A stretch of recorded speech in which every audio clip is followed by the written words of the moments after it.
Kikoff is a relatively new credit building tool, founded in 2019, that's made a splash by raising more than $40 million in venture funding, including investors like NBA star Stephen Curry.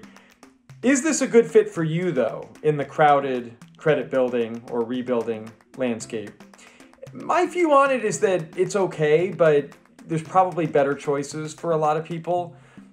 Kikoff has basically found a way to manufacture a credit line that they can report to credit bureaus. It's a little artificial because, really the simplest example is if you pay $5 a month, you can essentially rent this $750 credit line that, technically you could use it for other things from their online store, like various personal finance education materials, but really the simplest way to use it is just to pay the $5 a month, kind of let the credit line sit there. That demonstrates usage to the credit bureaus. It's a little bit of a gimmicky way to kind of spin up a credit line out of nothing and show some usage to the bureaus.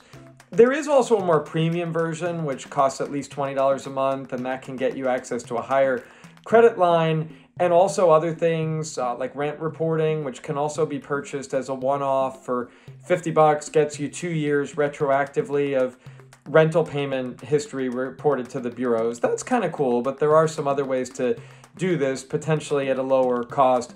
I think really, to sort of level set on the main thing we're talking about here, which is credit building, I think it makes sense to start early and often, if you can. So get on a parent's credit card as an authorized user. Maybe continue or consider doing that as early as age 16 or 17 or 18. It's kind of like that proverb about the best time to plant a tree was 20 years ago and the second best time is today. So if you've waited a little longer, you can still get in on it. But piggybacking off a parent's credit history as an authorized user on their credit card, I think makes a ton of sense. Or maybe signing up for a really safe credit card in your name, like a secured card, which requires a deposit, or a student credit card. Those tend to be easier to get. You could potentially find a no-fee option and use a credit card as a way to not only make purchases, but also build credit in the process. Some people find value in these sort of forced savings plans, these credit builder accounts where you basically set money aside every month, and then at the end of a year or two, you get to keep most of the savings minus some minimal fees and interest. That's something that certain credit unions and other lenders offer. Maybe that's a way for some people to build credit. There's a lot of interesting stuff in the alternative credit monitoring space, like Experian Boost, which is a free service that can get certain streaming services reported, even certain rent payments, utilities, things like that.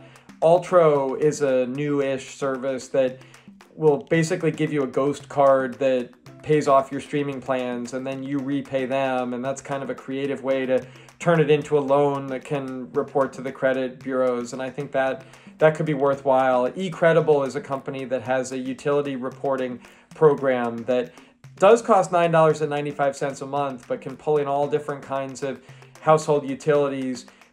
Really what you want to do is fill your credit reports with positive information. So especially if you don't have credit, or you have bad credit, or you have a thin credit file, it might make sense to mix and match various strategies to beef up your credit portfolio, because having a strong credit score is really impactful when it comes to qualifying for loans and lines of credit at the best possible interest rates.